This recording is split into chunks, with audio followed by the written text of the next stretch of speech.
Jetzt müssen Sie einmal hier so kommen, dass Sie sich selber sehen. Sie müssen sich hier selber sehen können, also da müssen Sie stehen.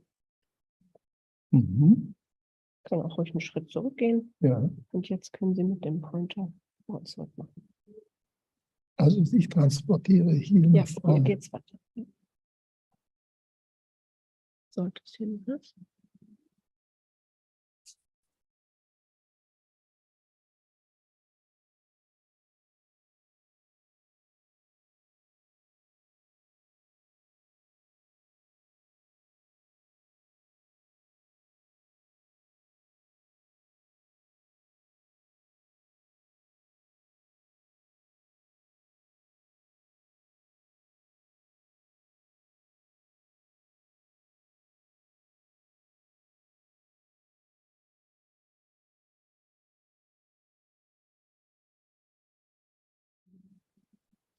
Well, I think the system should be working and allows me to welcome you all to today's Prada Symposium on the gut-brain connectivity.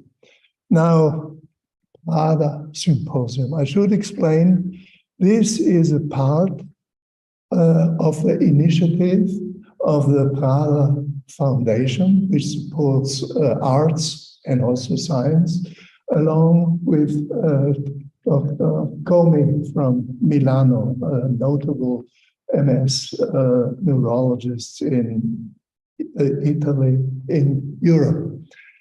And this is a multinational initiative thought to compile knowledge of brain diseases in different fields together to bundle this, and it is organized in a set of local symposia. We are one of them, spread over Europe and the United States. This initiative will culminate in a symposium centrally located in Milano in about 2 weeks. Well, it is a big thing. This workshop will be hybrid format. We are here in person, obviously, and this will be transmitted by Flow internationally to the participant groups in the US and in Germany and Europe.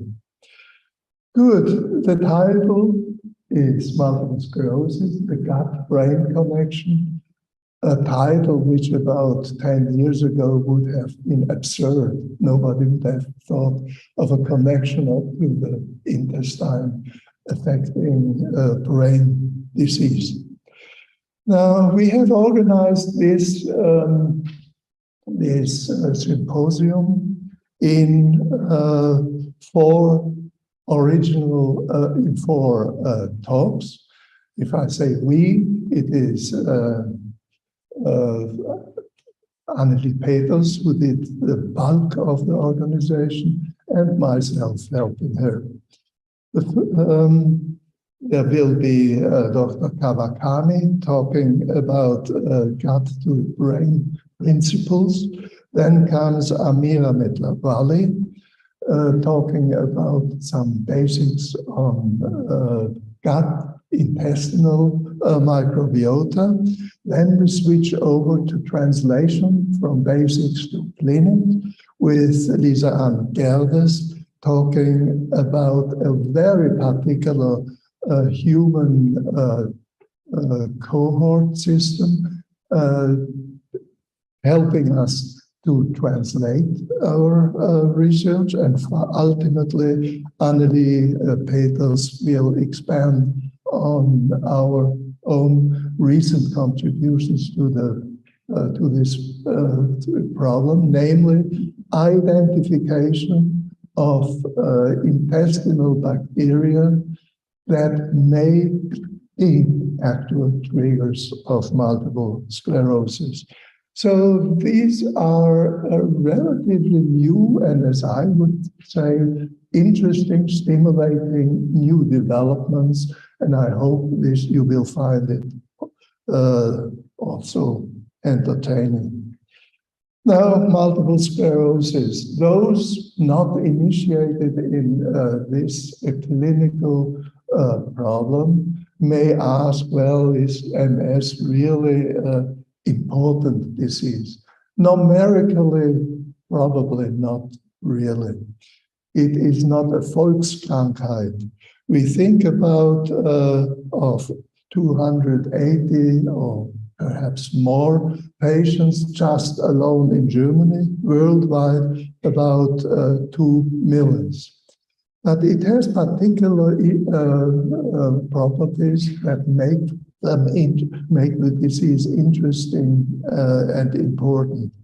First of all, it is a disease of the Western world, highest incidence in Central, Northern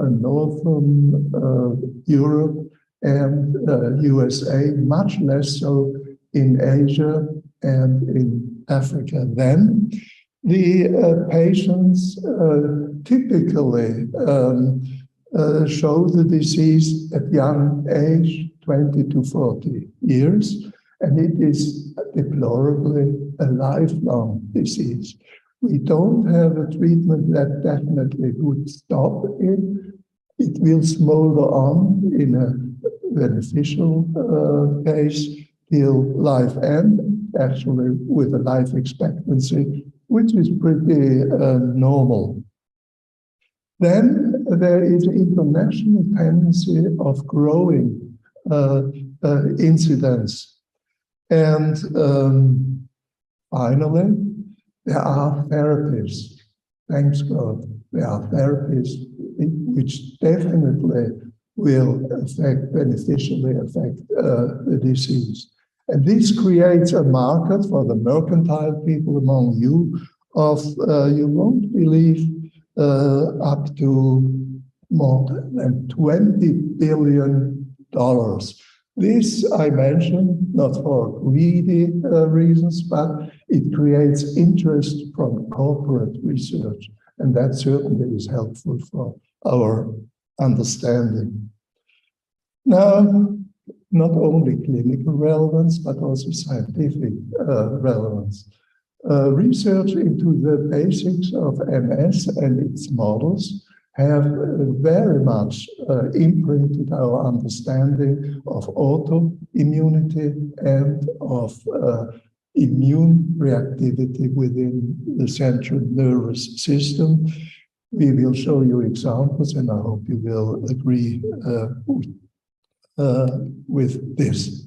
Now, the clinics of multiple sclerosis, just very briefly, this person has a suffers from a progress stage of the disease. Certainly, yeah, he has motor deficiencies, possibly also sensible and sensory deficiencies as well. So it is a colorful, multifarious clinical picture which clinicians observe in multiple sclerosis. Also worth mentioning is the unpredictable course of the disease. Typically, in initial stages of MS, the disease occurs in bouts and remissions, and later there will be often, not always, progression of severity. Now, it is also very well known that the structural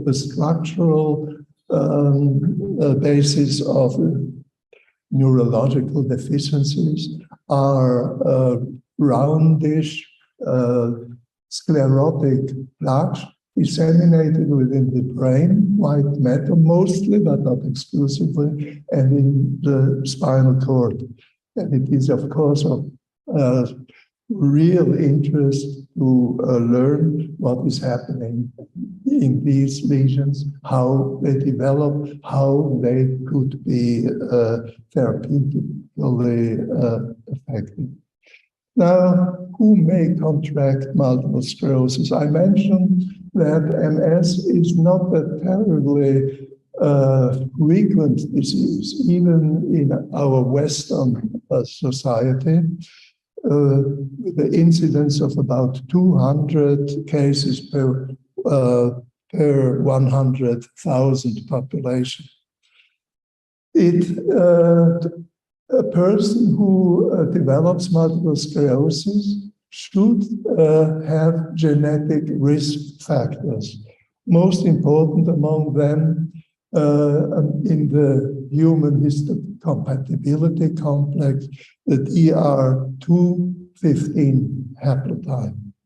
But that's not enough. This plus about another 200 gene variants which create genetic risk landscape. In addition, we need environmental risk factors. For example, early obesity, smoking, vitamin D deficit, and more of them are required to create disease. But most attention recently has been reached by EBV virus. EBV virus is almost completely associated with the risk of multiple sclerosis. But would it mean that a person with the right genetic setup and infection with EBV cogently will develop the disease? The answer is a strong no. There are about 15 million in Germany, people in Germany who do have this risk profile, but it is only about 250 or something who really develop the disease. So additional factors must come, trigger factors. Well, we cannot exclude that trigger factors are included in EBV infection, but there is so far no strong evidence in favor of that. So it is very important to look for possible triggering factors which really spark the clinical disease. And we have accumulated evidence in favor of such a new unanticipated class of triggers, namely bacterial organs in the microbiota of the intestine. And this is the topic of our today's symposium. Now, I come back to the plaque, the structural side of the ongoing disease. It is quite amazing. The basics of the plaque changes have been discovered already almost 150 years ago by the great French neurologists Charcot and Babinski. Well, Charcot described for the first time degeneration of myelin in the white matter. And a few years later, Babinski came with the observation of abnormal round cell infiltrations in the NS plaque. Now, in fact, we do know now that indeed these round cells contain populations which are the effectors causing and driving the disease, autoimmune T lymphocytes. Now, the autoimmune pathogenesis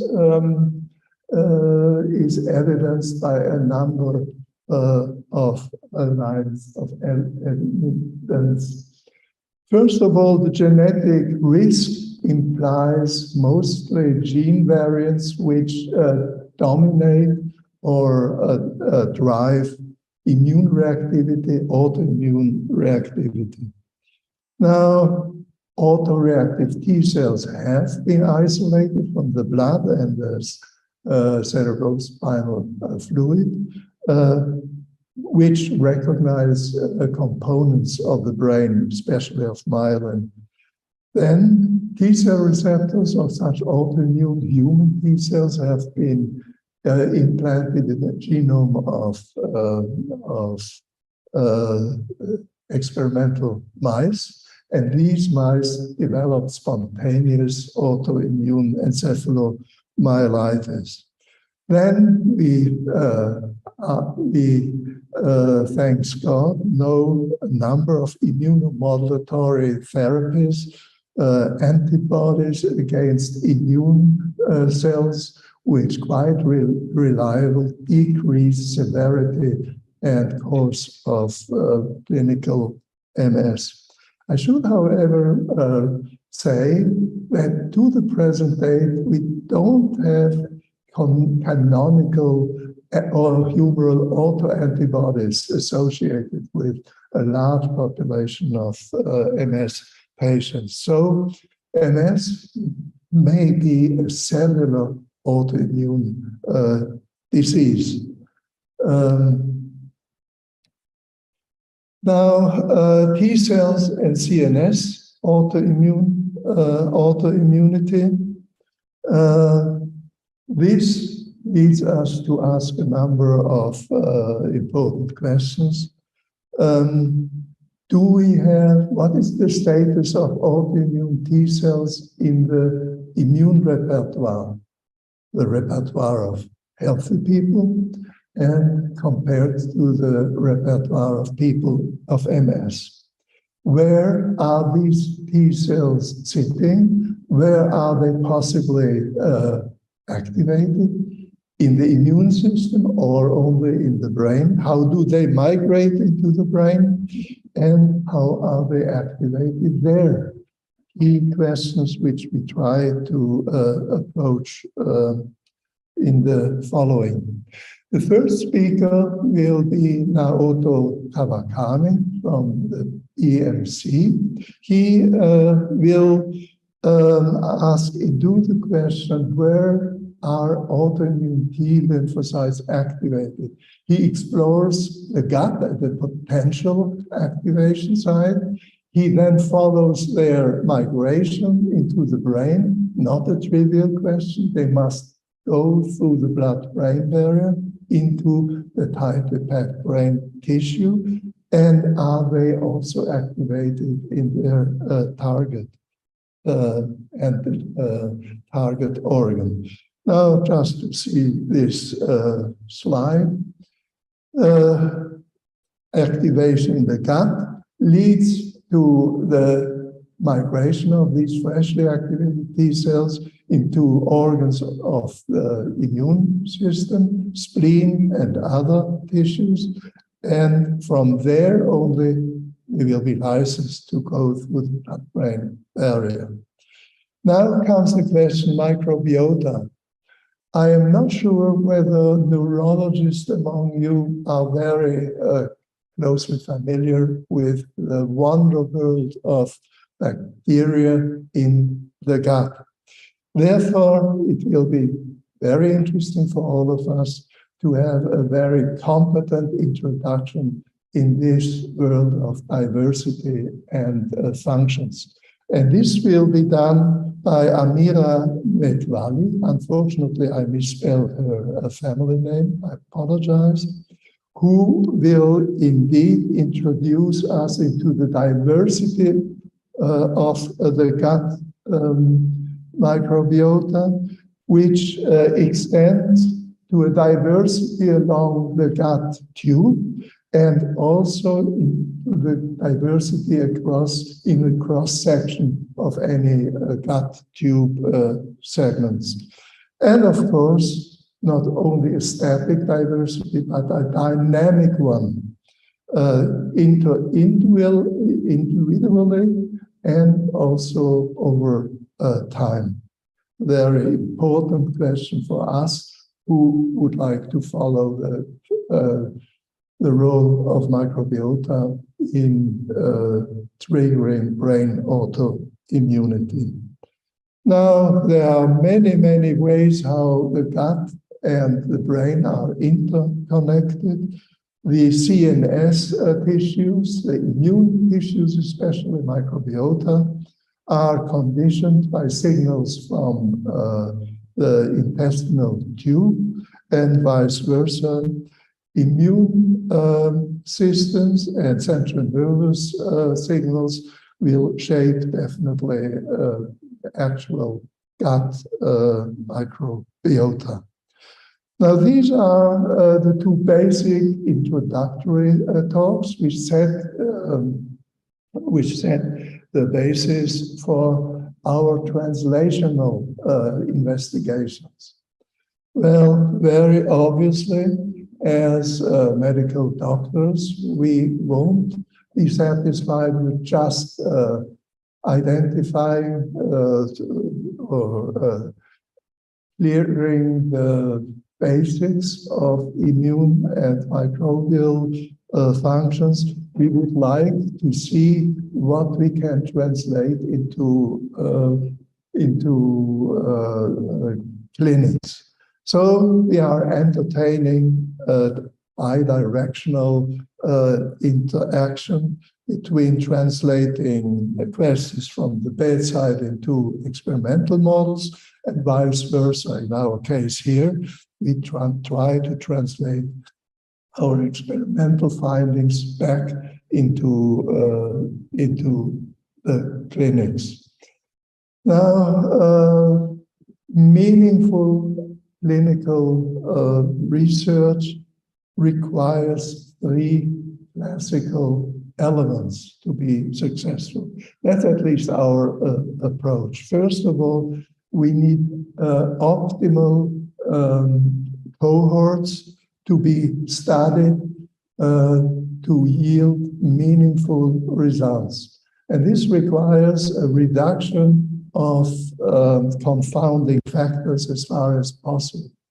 And one of the best approach worldwide to be taken will be described by Dr. Gerdes, Gerdes, who assembled an incredible cohort of dizygotic genetically basically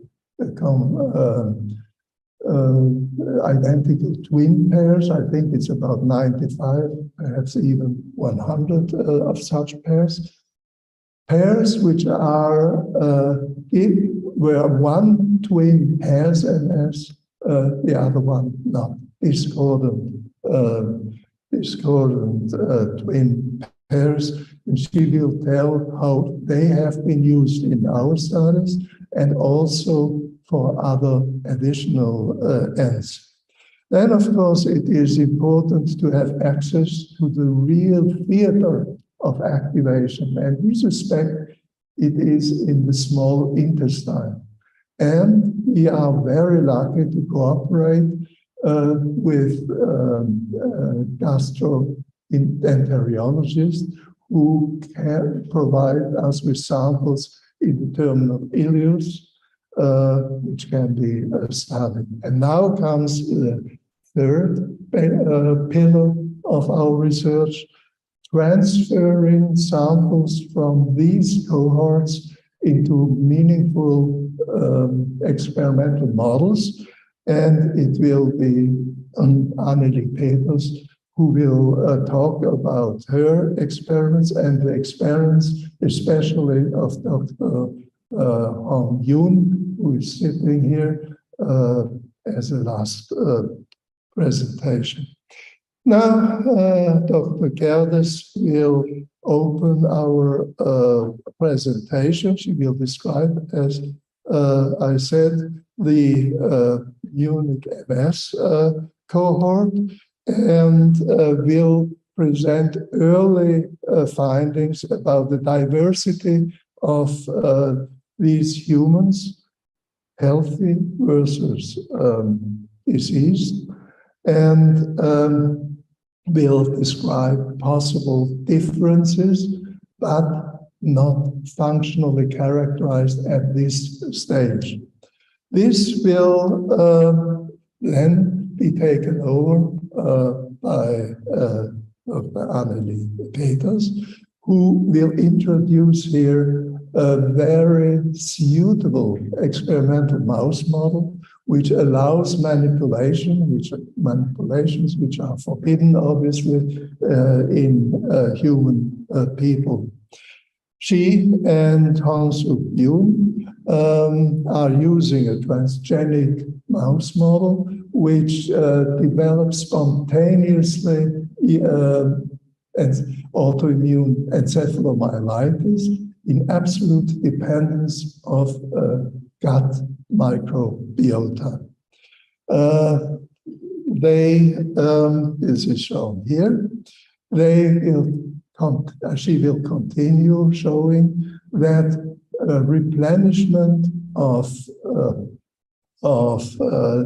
germ-free transgenic mice with human microbiota samples will lead to the onset of fresh autoimmune disease more efficiently if the samples come from twins with MS, much more so than samples from the healthy twins.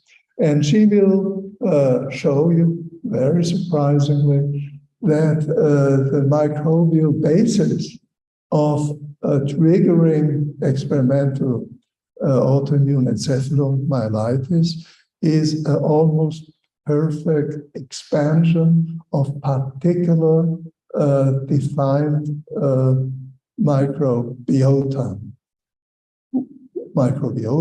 which we suspect, since they come from people with MS, not so much from healthy people, they may be involved in triggering disease also in people. Now, the conclusions will be given by Dr. Peters. We simply listed here. We use experimental spontaneous autoimmune encephalomyelitis as a model for the triggering function of microbiota. We show a slight, but not terribly reliable change of MS-derived gut microbiota as compared to healthy people. We are identifying some organisms which do trigger disease, and we may now start to ponder about ways to attack, to decrease, to eliminate such potential triggers in patients. Good, so this is the introduction and outline of this symposium, and I am now very happy to ask Dr. Kawakami to talk about his investigations of activation and triggering. Now I got the sign, presumably, to ask you for questions. In the introduction, I would think it is not a key issue, but after the end of each of the four talks, I would propose you at least two questions from the audience, which have to be spoken into the microphone, and I will and this will be repeated to be streamed by Zoom. So, Naoto, may I ask you to give your talk?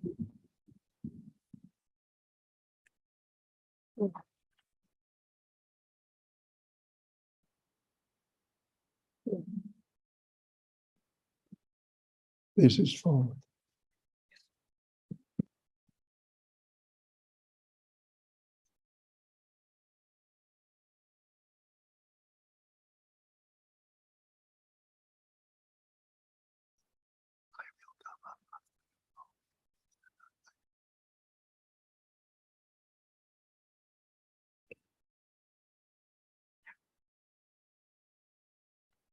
So good morning, everybody. At first, thank you for giving me opportunity to present here. I'm happy to present my recent progress here. So my topic is autoimmune cell traffic gut to brain. So as Professor Wekerle already explained, so I go very quickly. Probably MS is T-cell mediated disease because genome-wide analysis of MS patients show most of or many of MS risk genes are T-cell related. And T-cell targeted therapy, which is used for MS patients, is very, very effective to prevent or at least suppress clinical sign of MS patients. And also this is explained, humanized mice, which has MS-specific T-cell receptor developed spontaneously. All of them directed at least T-cell play important role for MS pathogenesis. So, however, everybody, including healthy individuals, have autoantigen specific T cells. But most of the cases, especially here this study show, even MS healthy people have autoreactive T cells against MPP.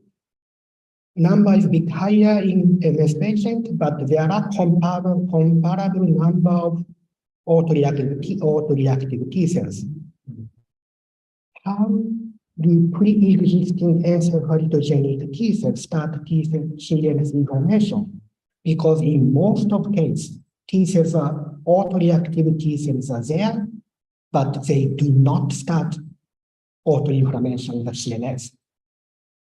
So, as I said, MS is at least T-cell mediated disease. And also previous studies show microbiota influence EA onset. So these 2 points recruited me to check or to study microbiota stimulated T cells and induce clinical symptoms of EAE. Can we visualize T cell activation in the small intestine? If T cell get triggered in microbiota, most likely the place is to look is small intestine. If yes, how those T cells can be activated in small intestine? If stimulation depends on microbiota, those were my initial questions. So I'm using intravital imaging, which I introduce later, but to visualize T cell stimulation or activation, we need special protein. We used here so-called rich calcium sensing protein. This protein consists of CFP and YFP connected by troponin C domain. At lower calcium concentration, upper side, protein has a kind of linear structure. So when we excite CFP, we can get emission of CFP. However, at higher calcium concentration, protein change conformation, now CFP and YFP become closer. And then when we excite CFP, we can get emission of YFP. By analyzing YFP-CFP ratio, we can visualize T cell activation, calcium level of intracellular calcium level. So left panel, the left lower, there is a purple signals. Those are low calcium signaling indicating not activated T cells, whereas on the right side, more white yellowish signal, which indicate higher calcium signaling, resulting T cell activation. Why calcium signaling is so important in T cell? Because when T cell get stimulation, especially by a T cell receptor, signal transfer to ER, and calcium, intracellular calcium level increased by releasing of calcium from ER, which opening crack channel on the surface, resulting influx of extracellular calcium. As a result, there is a higher calcium, intracellular calcium concentration, which induce later NFAP and translocate them to shear nucleus. But today I want to focus this elevated calcium level is an indicator of T cell activation. To do imaging, so the easiest way for us was directly look T cell activation in the gut. So this is why we performed intravital imaging by using 2-photon microscopy. Here I don't go too much in detail, but 2-photon microscopy use special laser, so-called pulsed laser. Normal laser, like a confocal microscope, emit photons continuously. But 2-photon laser has a pulsed laser, meaning only once short time they accumulate the photons and pulse at once. We repeat many high frequency, I think it was 18 megahertz frequency, then we can get stronger power, which result pinpoint excitation here. Lower beam is confocal microscope, which excites entire beam path, whereas 2-photon microscope can excite only pinpoint. Make long story shorter, 2-photon microscopy has some advantages. Higher resolution, which is a bit lower than confocal microscope, but enough to visualize cellular structure. Deep penetration, because 2-photon microscope use longer wavelengths, typically longer than 800 nanometer laser, which can penetrate deeper. In our case, we can image up to 200 to 300 micrometer from the surface. But in the best case, for example, if you have very strong labeling in brain, you can image up to 1 millimeter or even longer, more. More importantly, low phototoxicity. Since we want to perform intravital imaging for longer time, we need to reduce the toxicity to reduce the artifact. Come to the real imaging part. So at first we focus gut-associated lymphoid tissue. There are two main sites. One is lamina propria, which is a kind of membrane-like structure under the epithelial cells.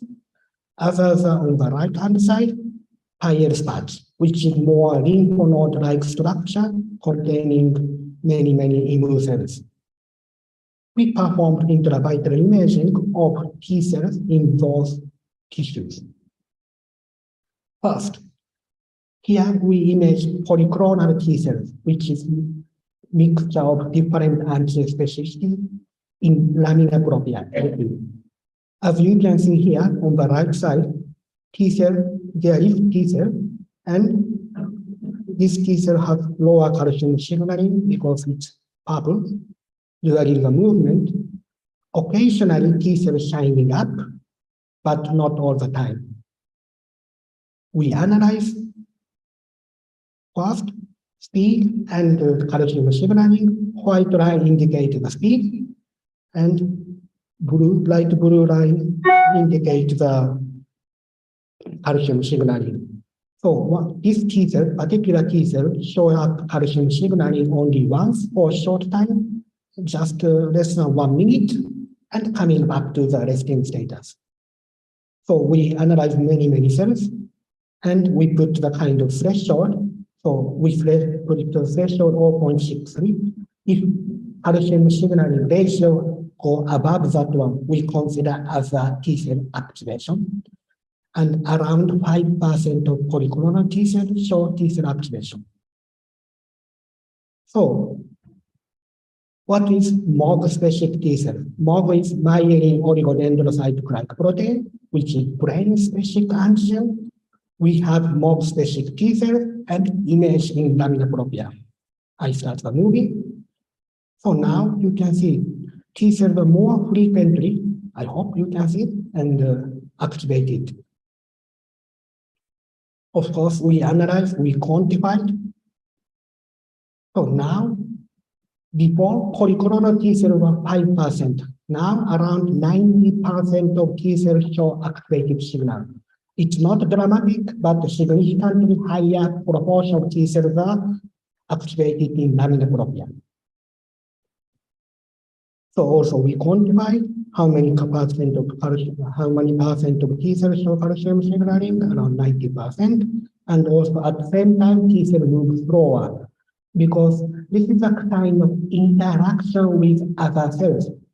When T cells interact with other cells, of course they stop and they look like slower, meaning probably T cells are interacting with their partner somewhere in the lamina propria, and at the same time show calcium signaling. So MOG-specific T cells show higher calcium signaling than polyclonal T cells, and also MOG-specific T cells move slower.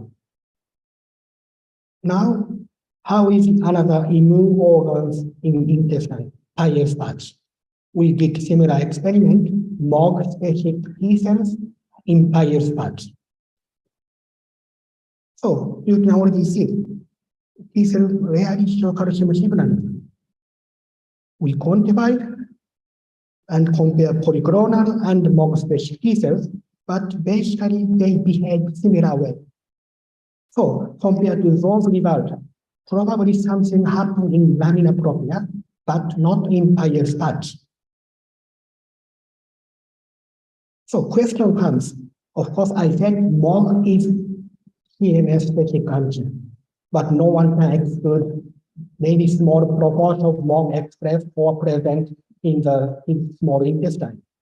So that's why we use over-specific T cells, which should not find the antigen theoretically if the food does not contain over, which is not likely, or also we use LCMB, that's viral-specific, viral antigen-specific T cell, which is absent in the mouse.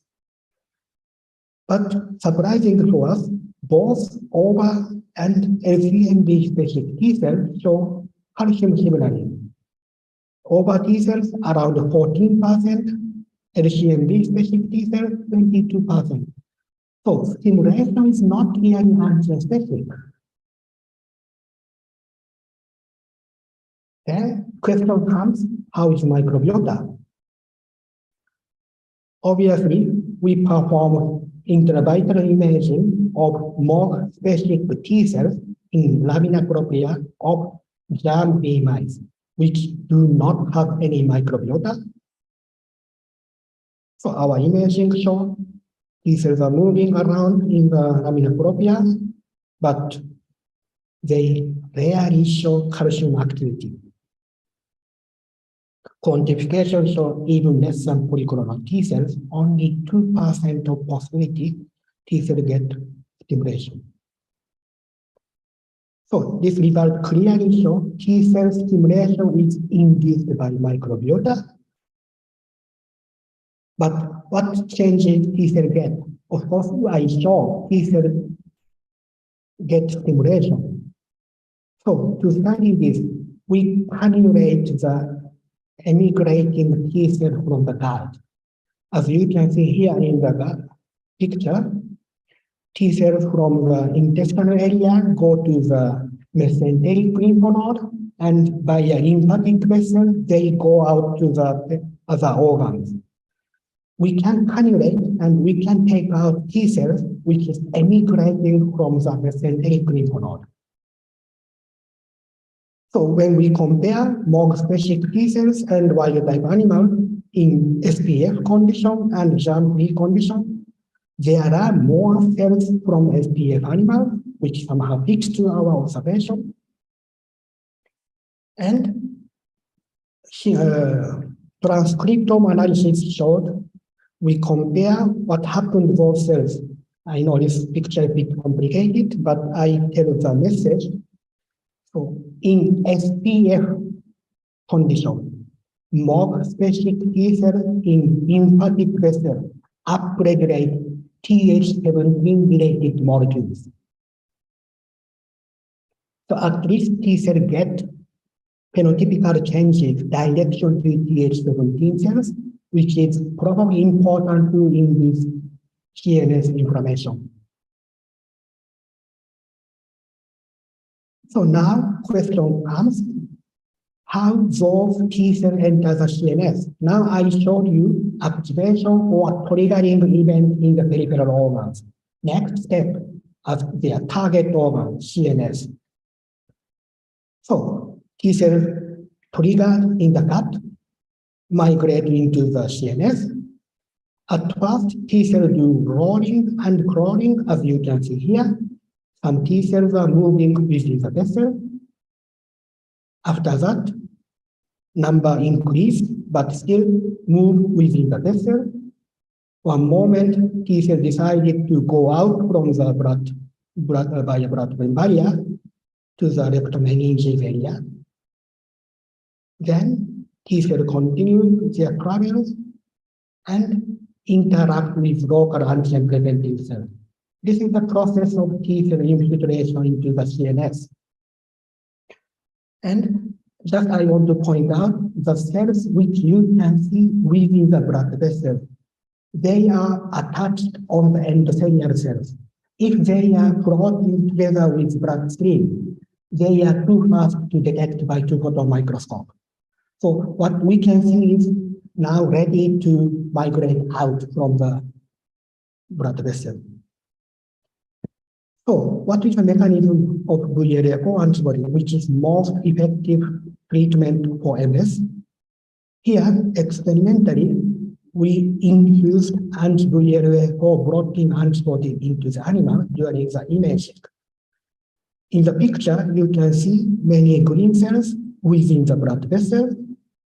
Now, I start moving and infuse VLA4 antibody during the image now. So you can see before we saw many cells in the blood vessel which are crawling on the intracellular intraluminal surface, but after that this disappeared.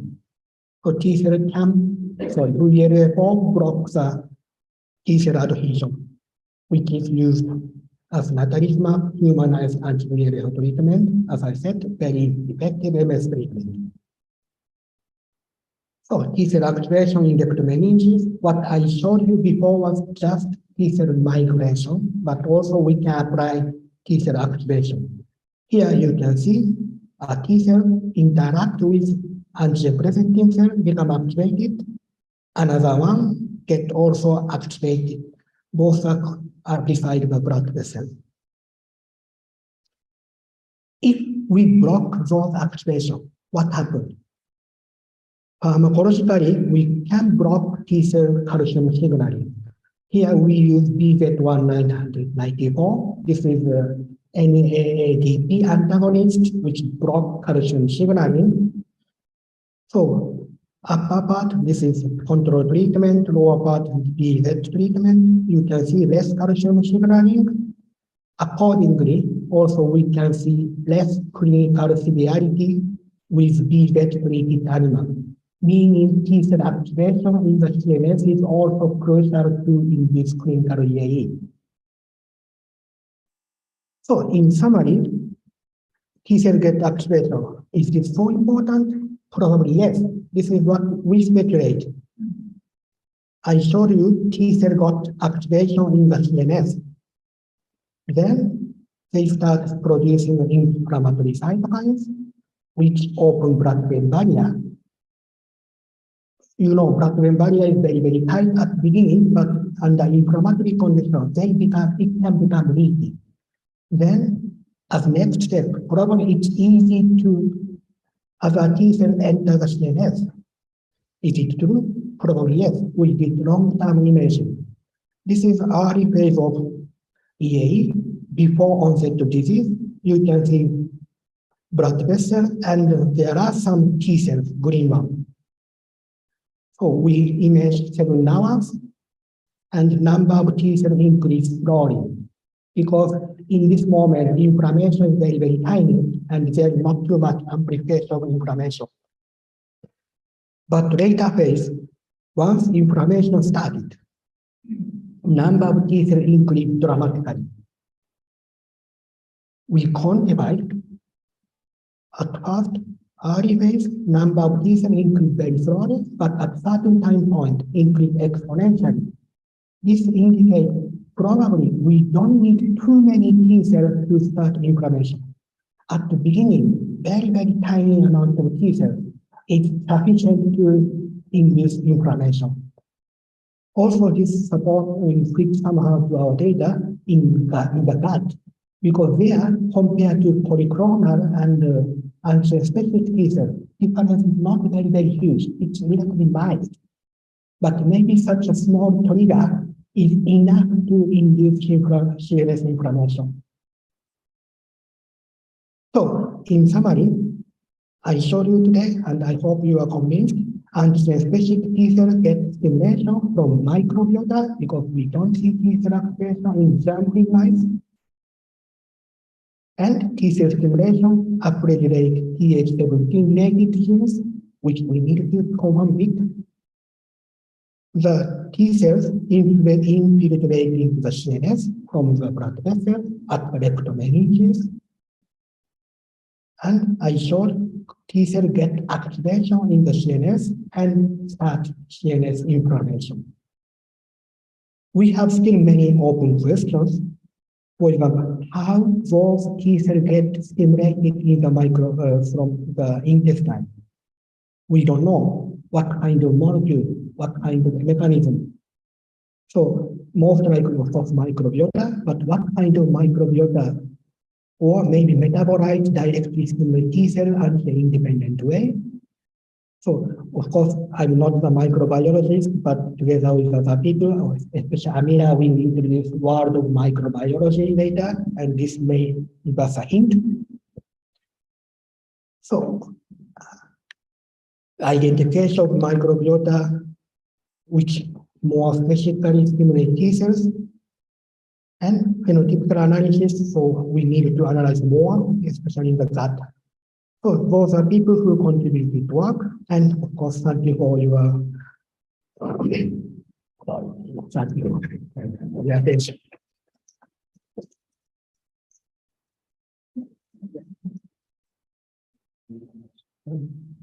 Now, do you hear me? That's not so terribly important if you hear me, but now thank you very much. Now it was a very informative talk. There is time for about 2 questions, if you have anything. Anneli has a microphone.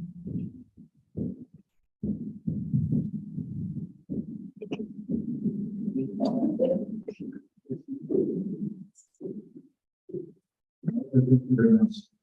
I mean, formally, of course, we know microbiota activation of the T cells in the Microbiota that's consistent with the people in the diamond.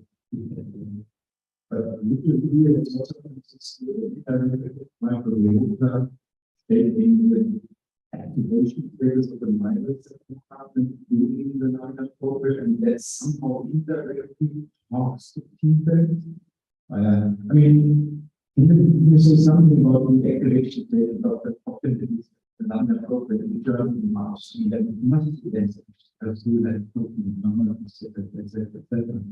yeah, thank you for your question. I think I need to repeat the question, right? So, question is microbiota also change myeloid cell or antigen-preventing cell in the lamina propria? And I think yes. So, of course, I show only result in T cells, but of course, this can be mediated by myeloid cells, which will be a future question, and so we need to answer. But in my system, I can visualize only now T cells, but thank you for that point, but I will continue for sure that direction.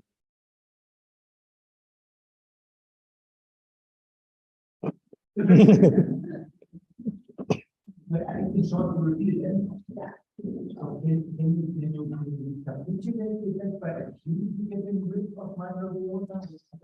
So next question.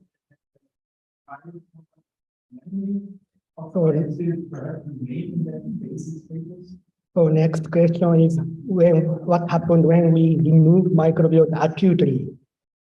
So acutely, it's hard, right? I mean, of course, we can do antibiotic, but also it's hard to control. How long does it take? And elimination is not at pinpoint and gradually killing cells. And that's good idea, but in this moment, I have no good idea how to proceed that way. But I think, yeah. Well, I need to ask microbiologists how to eliminate acutely. I'm sorry, but I have no idea, and now I don't have good answer for that.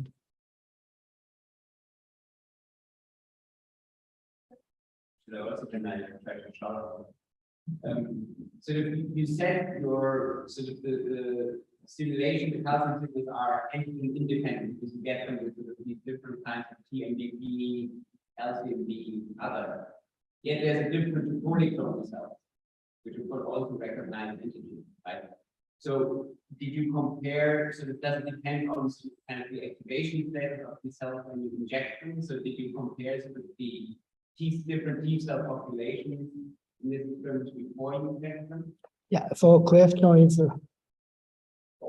if T cell activation in microbiota is anti-independent, why polyclonal T cells do not show higher calcium signaling? Yeah, at least experimentally, we treated all T cells, including polyclonal T cells and antigen-specific T cells, equally before using the experiment, meaning they are stimulated in same way and they are treated in same way. So, as an experimental condition, they should be equal. So difference may come from what I could imagine is affinity of T cells.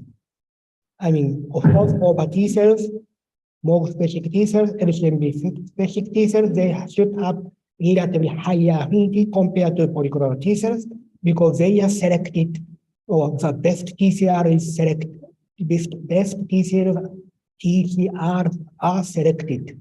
This might be the difference, but at least also we get affinity of over more LCMB TCR, and they are quite different. As you can imagine, MOG is the lowest affinity, but at least we don't see any clear correlation among them.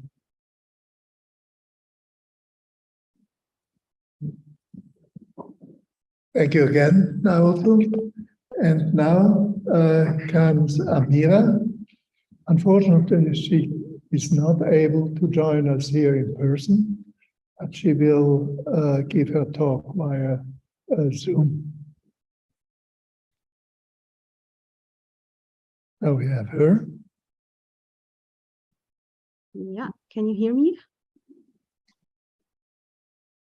Yes, we hear you.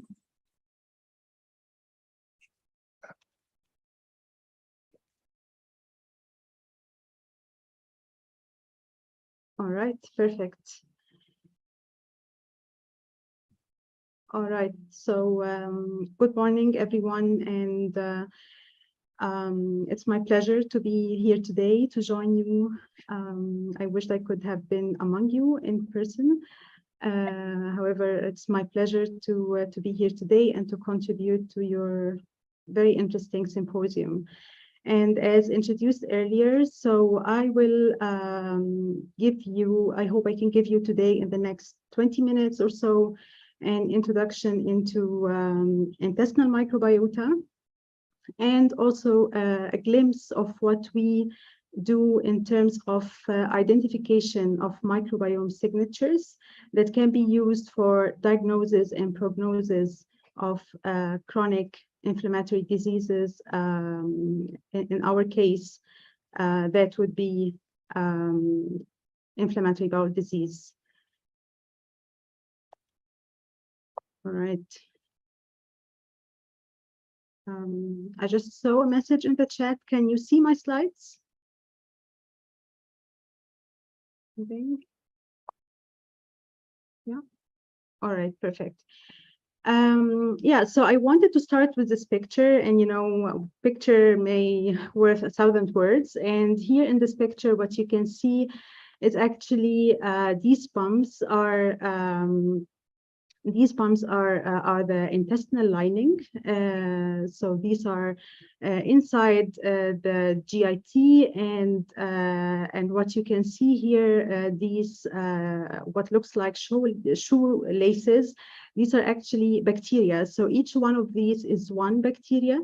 And I hope that you can appreciate how abundant these bacteria are in our guts, and how intimate the relationship between the host and the bacteria. And this is, of course, would lead to all these microbe-host interactions, and also would explain a lot the pathogenesis of multiple chronic diseases, including as well neurodegenerative diseases. So I wanted to start again from a very basic question. How do we acquire our gut microbes? And I got a message again in the chat that you can see my slides. So I want to again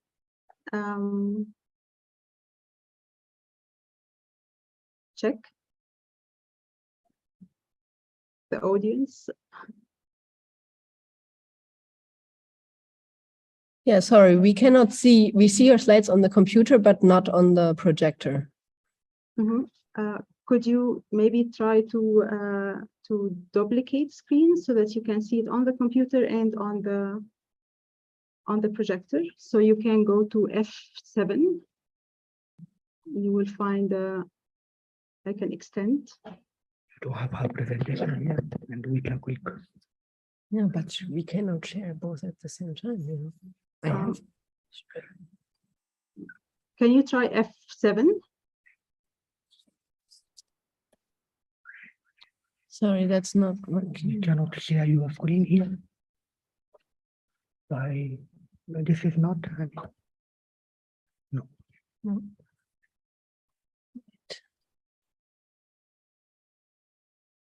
F7. Yeah. No, that doesn't work on a Mac. Okay. I think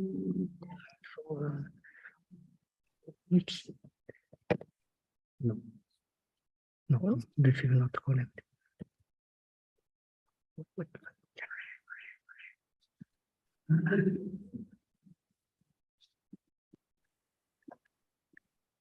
No, this is not. You can just swap this place, but I don't know why it doesn't let me do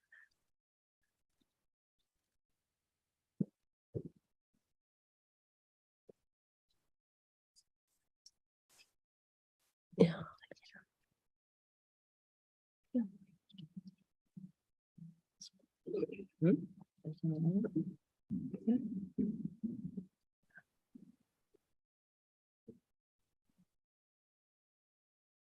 All right, so I hope it works now.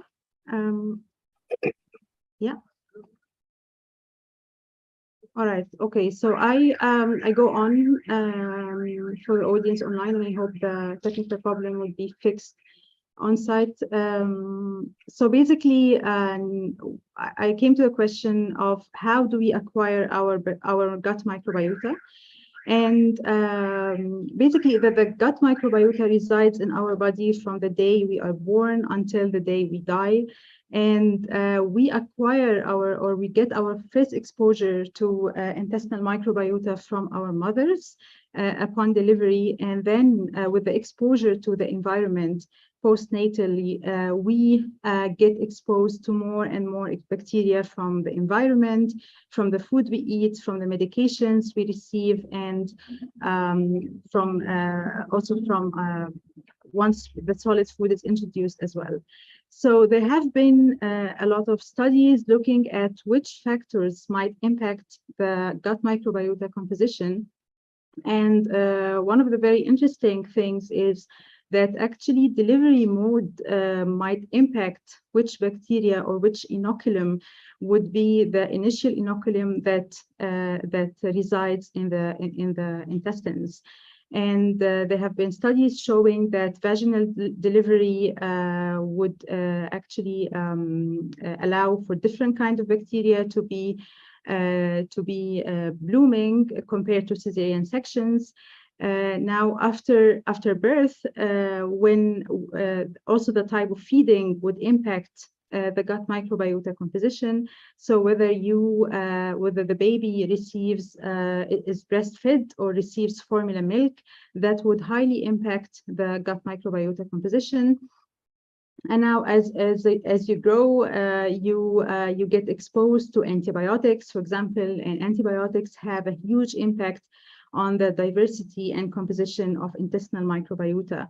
Also, with the exposure to environmental factors, how big is the household, for example, is one of the things which impact how complex and how diverse your microbiota composition is.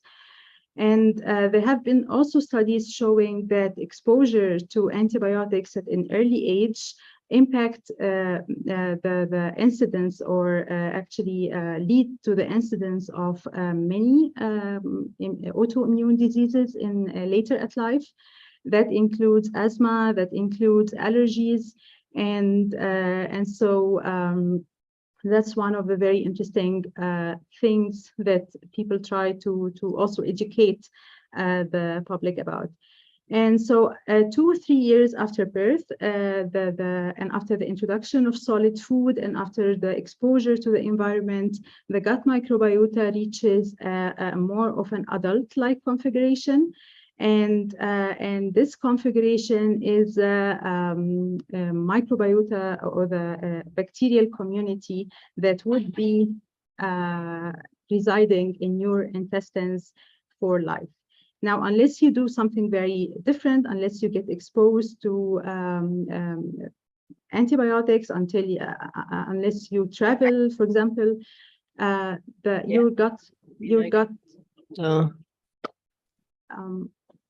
your gut microbiota composition should stay stable. Otherwise, it can change transiently, and we will see now in the next slides.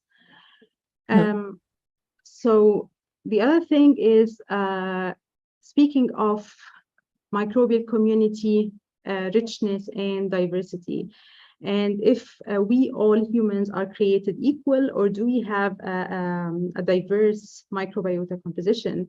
And now if you look at this scheme here, that is from the Human Microbiome Project. And that was an initiative, an effort which sequenced the gut microbiota compositions in millions of Americans in the around 2012. And what we learned from this study was that the microbiota composition in the human body is very diverse from one compartment to the other. So the oral microbiota composition would be different from the fecal microbiota composition, for example. But also, if you look between individuals, we are also quite diverse in terms of which microbial communities resides in our intestines. And here we look at 2 different things. So we look at the diversity in terms of taxonomic composition, so which bacterial phyla are residing in the gut, but we also speak of functional diversity, so which metabolic functions, which genes are encoded by these bacteria which reside in different compartments and in different individuals. And what you can see here, I mean, let's imagine that each line would be one individual. And if you look at the taxonomic diversity, you will see that we are quite diverse. So we can carry different kinds of bacteria. Now, if we talk about functions, eventually we all carry bacteria which can perform the same functions in the end. And that's what we call in microbial ecology as functional redundancy, so that we can have different bacteria, but in the end, we are all capable of, or our bacteria are all capable of performing the same physiological functions, producing the same metabolites, which we need for homeostasis and well-being. So now, over the last 2 decades, approximately over the last 20 years, there have been a rising interest in microbiota, in microbiome research. And what you can see here is a number of publications in PubMed. If you go to PubMed and search for microbiome, and you also look how many studies correlated microbiome to different chronic diseases, you can appreciate how the exponential increase in the number of publications over time. And these studies correlated or found associations or link between changes in gut microbiota or also other microbiome composition and different diseases, including metabolic diseases, inflammatory diseases like IBD, cancer, allergy, neurodegenerative diseases like autism or MS, asthma, and arthritis as well. So that all leads to the conclusion that gut microbiome is becoming more and more interesting, and there's more and more interest in finding microbiome-based interventions for treatments. And so some of these diseases, for example, I mean, all these chronic diseases, there have been a link that connected the immune system or the dysregulated immune system with changes in gut microbiota composition, and already established links were found between inflammatory bowel disease, neurodegenerative diseases, metabolic diseases like obesity and type 2 diabetes, and autoimmunity and allergy. And so now I'm moving a little bit to some of the research we've been doing at Technical University Munich. And this can be very well extrapolated to what's done as well for neurodegenerative diseases or MS. And here, what we work on is to try to identify microbiome signatures that can be well used in the clinic to stratify patients, to do diagnosis, prognosis of a disease, and to do selection of treatments. And so that might be a little bit away from the CNS MS topic of today, but I'll try to bring you back with the link to microbiome signature identification and the application of microbiome signatures. And so here we focused on inflammatory bowel disease, and inflammatory bowel disease is again an autoimmune disease. It was found that it actually results from the interaction of environment, microbiome, and immune system, and it also has a genetic component. However, the genetics explain only around 20%, so the genome-wide association studies explain only around 20% of the incidence of the disease, and most of the disease incidence actually can be explained by environment and mainly gut microbiome. And so this disease is very is a very disabling disease as well. It's it has 2 manifestations: Crohn's disease or ulcerative colitis. And patients suffer from diarrhea, suffer from pain, suffer from very bad quality of life, and they have always a relapsing nature of the disease. And you can see here that this patient has ulcers, and with the colonoscopy, you can see how bad the disease is. And Crohn's disease is mainly in, can be in anywhere along the intestine, while ulcerative colitis is restricted to the colon and rectum. And so what we did here, we also had a cohort of Crohn's disease patients. And these patients were actually refractory. They didn't respond to any disease, to any treatment of the disease. And eventually they were offered to have a hematopoietic stem cell transplantation. And it is a kind of treatment which is restricted to the patients who are completely refractory. They don't respond to any treatment, and it was found to be very effective.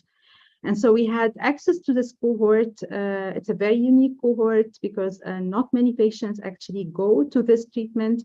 It's a very radical treatment. It has a high mortality rate. However, it was found to be very effective and life-saving in some situations. And so what we did here was that we wanted to look at the gut microbiota composition, the changes, and to see how they correlate with the disease progression. And here you can find a PCA, so each principal component analysis, and each dot would explain the gut microbiota composition of one patient at one time point. And so if you look at these transitions, you could imagine as if how the changes, as a quantification of the changes in microbiota composition over time. And here we follow the disease course of one patient. And so you can see at this point that the patient had this gut microbiota composition. And when he received the treatment, there was a change in the composition, and this correlated with remission of disease. So the patient was completely in clinical and endoscopic remission. And we followed the patient over time to quantify the changes in gut microbiota composition. And we've seen that there were always changes. And when the patient eventually relapsed, there was a dramatic shift of the gut microbiota composition from this point here to this point here when he achieved relapse. And so that showed that the bacterial community shifts correlate with disease progression and with disease severity. Now, the second thing, we wanted to see how in general, how the gut microbiota composition would change with disease or with inflammation. And you can see here, again, in this MDS plot or multidimensional scaling plot.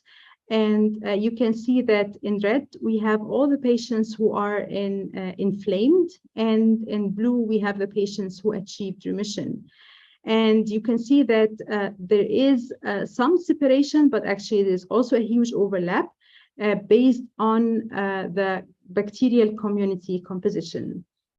When we look at the community richness and diversity, we see that the community richness and diversity was significantly reduced in the patients who are inflamed compared to the patients who are non-inflamed or in remission. And that's also in looking at microbiome, that's an indication as well of health. If you have a richer community or a more diverse community, that's an indicator of health, not necessarily, but that's one of the indicators we also use as an indicator of health. And so now going back to our goal is we wanted to identify microbiome signatures. And by signatures, I mean configurations or certain a set of bacterial groups which can be used to as a biomarker to actually predict disease or predict a diagnosis or a prognosis of disease. And so we use some machine learning tools to try to identify which bacterial taxa can explain this difference and can be used as biomarker. And I will come to that in a second. And then going back again to the description of a community, of a bacterial community, we don't only explain a bacterial community by the composition, like which bacteria exist, but also what can these bacteria do, because we care about functions and we care about what is actually the functional relevance of these microbes for the pathogenesis of disease or the mechanism of action. And so to do that, we looked at, we did shotgun metagenomic analysis and metabolomic analysis of the fecal samples we had from these patients to identify which metabolites and which genes are encoded by each bacterial community under inflammation or under remission. And here in this volcano plot, you can see that we could identify enrichment of some compounds, which turned in the end to be sulfated compounds. These were mainly bile acids, polyphenols, biogenic amines, and these compounds were more enriched in under inflammation. And we could identify that as well in the metabolic pathways indicated here, that we found more enrichment of sulfate transport systems and metabolic pathways involved in sulfur metabolism in the inflamed patients. That correlated well with the overabundance or enrichment of a certain group of bacteria that is sulfate-reducing bacteria that we also found in higher abundance in inflamed patients. And that led us to the conclusion that maybe sulfur metabolism is important in this group of patients and might explain the relapse after initial remission, might explain why patients go to relapse. And so now to validate these findings, so of course, human cohorts are very important. It's a big effort to actually have a human patient cohort and to design it in a way that would be controlled and randomized. Now, if we want to move from associations to causation, there are multiple tools that we use in microbiome research, and one of these is the gnotobiotic mice or the germ-free mice, which I think would be as well very well introduced in the last talk of today. And in that mouse model, what we call a germ-free mouse, these mice are completely devoid of any bacteria, any germs. They are born and raised in a germ-free environment. And here you can see our germ-free facility at Technical University Munich. And these, what looks like bubbles, you actually have all the cages inside in here. And these mice are born inside, raised inside. They are fed autoclaved food. They have sterile air. And the value of this tool is that we can actually manipulate the microbiota composition. So we can inoculate the bacteria which we are interested in, and we can do a focused study looking at the impact of certain bacteria or a group of bacteria in disease initiation and progression. And that's exactly what we did here in Crohn's disease, and you will see later in a mouse model of MS. That we actually chose some fecal material from patients at different time points with different clinical outcomes. So when the patient is in relapse or in remission or at active state. And what we did, we inoculated the germ-free mice, and that is a mouse model of chronic colitis, because we wanted to have the genetic component of the disease. And we inoculated the fecal microbiota from the patient into these mice, and we then looked at the host response after 4 weeks. And to our surprise then was that we actually could establish a humanized mouse model.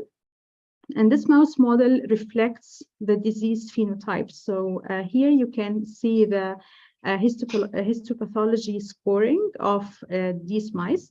And you can see that mice which were inoculated with a fecal microbiota from non-inflamed patient were all non-inflamed, while the ones which received microbiota from inflamed patients had a gradient of inflammation. Some were not inflamed and some were extremely inflamed. And you can see that as well in these histopathology scans.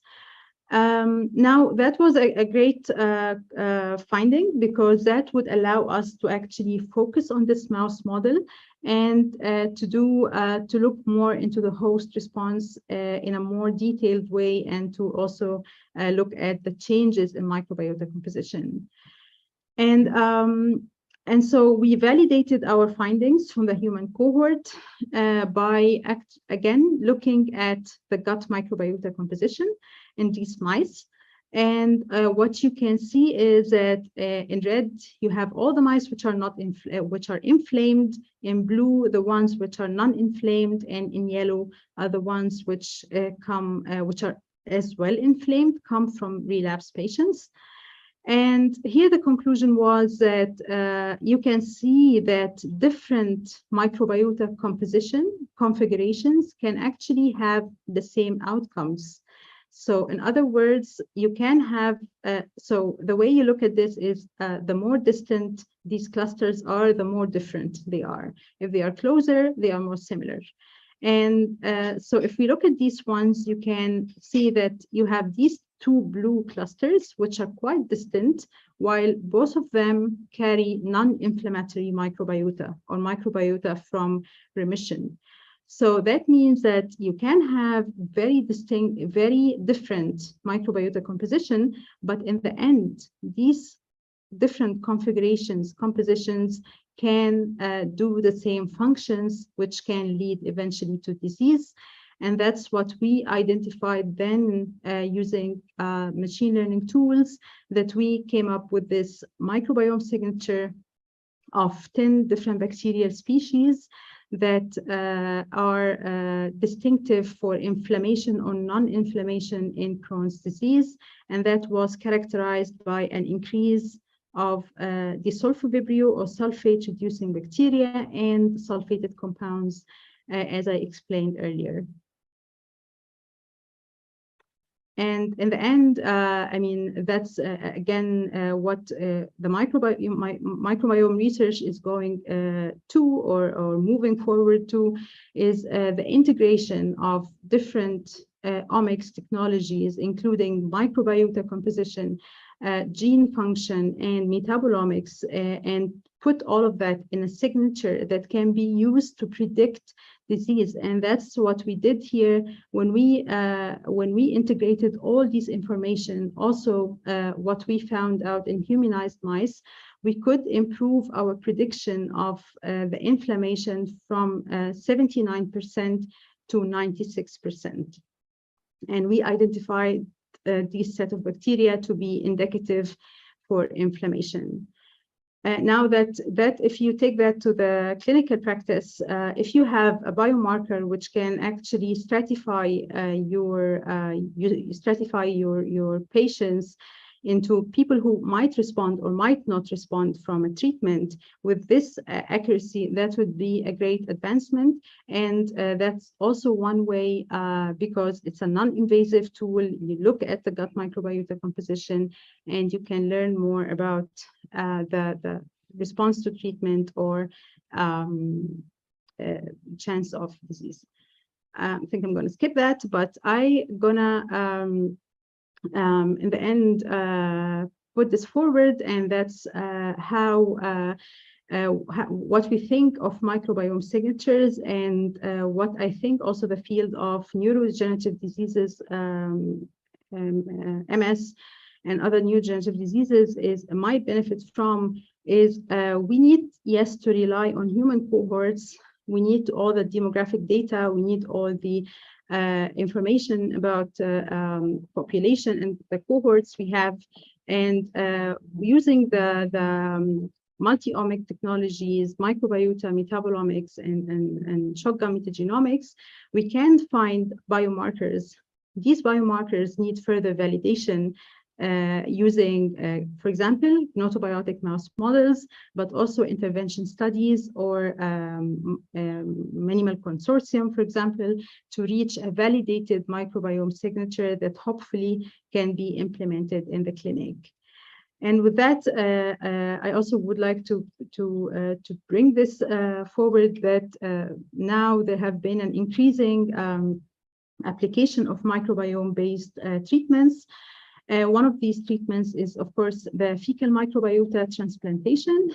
And as the name suggests, that basically explains the transfer of fecal material from a donor to a recipient, and a healthy donor, and the recipient is the patient. And with the hope of restoring microbial diversity and microbial homeostasis. And that's one of the growing fields, and it has been applied in different diseases. The other thing is, for example, as well, probiotics, of course, a healthy diet. And one of the things, for example, in particular in inflammatory bowel disease, is the exclusive internutrition, in which there is the application of a formula feeding, and that's proved to be very effective in pediatric patients who have Crohn's disease. And with the application of FMT, or fecal microbiota transplantation, it has been, I mean, that's a bit of an old systematic review, but so far FMT has been tried and has been validated in the treatment, for example, of C. difficile infection. That's a GIT infection, and it proved to be effective in 90% of the patients with a complete remission. So that's the first-line therapy for this treatment. It has been as well shown effective in some randomized clinical trials in IBD, in type 2 diabetes, in insulin resistance. There are some reported case studies which showed the effectiveness of FMT in multiple sclerosis, in other neurodegenerative diseases. However, these were only isolated clinical studies, so it needs further validation and confirmation. And with that, I would like to thank you all for your attention, and sorry for the technical difficulties, and I'm happy to take any questions from your side. Thank you.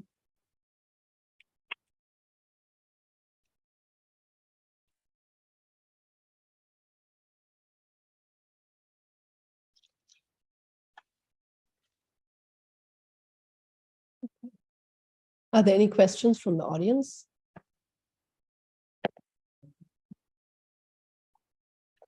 Questions from the audience?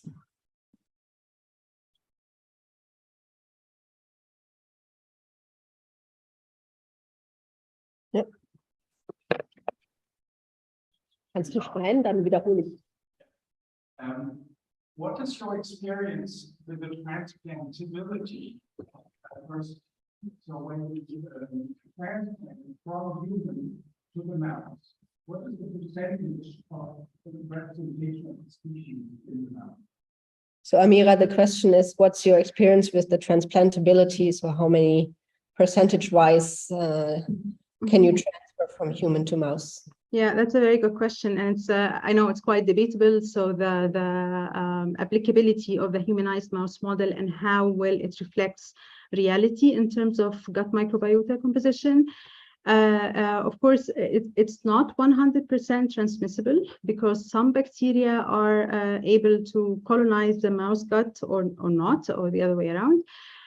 We have done some validation studies in which we quantified the transmissibility of bacteria over time from human to mouse from different donors.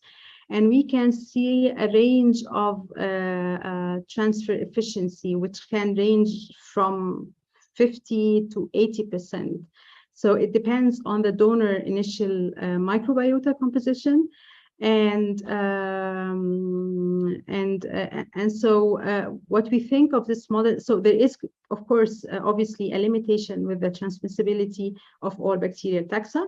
However, you can overcome this, or you can maybe take this in consideration, that you look at the donor and the recipient microbiota over time. You can assess which taxa are actually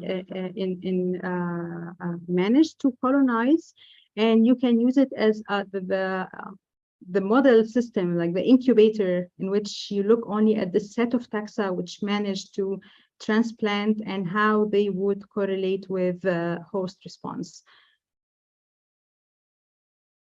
Okay, thank you. Ludger? Can you hear me? So, I will repeat it. This exciting data with the longitudinal follow-up of the stem cell transplantation. Can you elaborate a little bit on the timing and how frequently could you do that? And would there be an anecdotal example perhaps of something bad happening to the microbiome? You have something bad happens to the patient and not kind of the other way around? It seemed very stable, right, for a long time, right? And then the error moves once the patient is. So the question is about the hematopoietic stem cell, a patient that all of a sudden moved all the way to the other side. Is that something common, or does it ever happen the other way around? That would be Yeah. microbiome change, right? And then the relapse happens. Can you ever see the microbial change first and then the relapse happening after? Yeah, we've been trying to do this because in this cohort we have a longitudinal sampling over 5 years. I mean, as I said, it's a very unique cohort. There's only 2 of these cohorts in the whole globe in which they treat Crohn's disease patients with hematopoietic stem cell transplantation. So it was only 30 patients.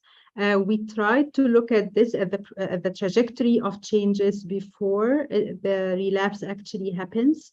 However, we didn't have enough sample to make a statement, enough material or sample time points to make a conclusion out of that. What we see for sure is an association. So for sure that the changes in gut microbiota composition correlate with change in disease activity. And the hope would be actually to validate that in an external cohort, because as it stands now, it's an association, it's a clear link, which needs validation in an external cohort. But yeah, for sure. I mean, that would be actually the application of microbiome signatures in achieving prediction for future response. Okay, thank you. Okay, great. Thank you again, Amira. I think we will continue. Thank you very much.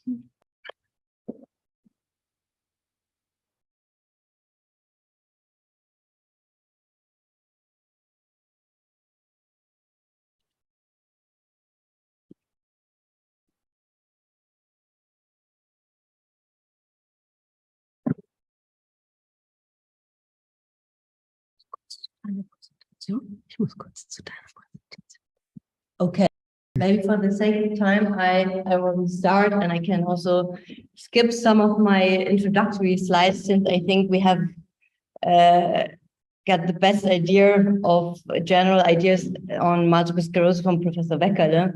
I think nobody could better explain that than him himself. So basically now we would like to go back to multiple sclerosis, and I would like to explain you some stuff about the cohort I've been working on.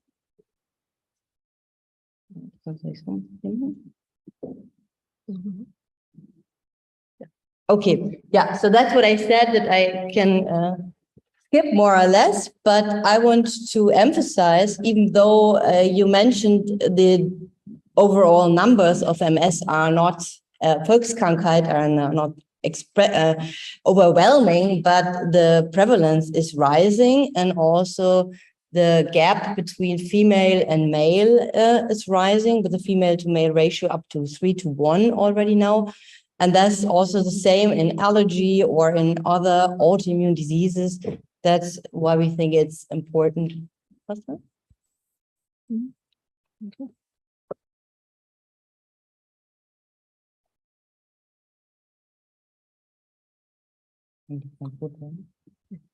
Okay, I just carry on. And we have learned about the different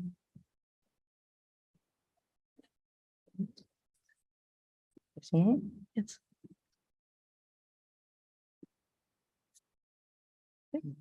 Yeah, okay. About the different disease courses, and you all know about this, in most of the cases, MS is a relapsing, remitting disease course. However, sooner or later, patients will accumulate neurological deficits, which is displayed on the EDSS, and a negative milestone would be EDSS 4.0, where the ability to walk without problems is diminished, and people will suffer from sensory deficits, motor deficits, and in the end, as you have shown in this image, people might be restricted to a wheelchair.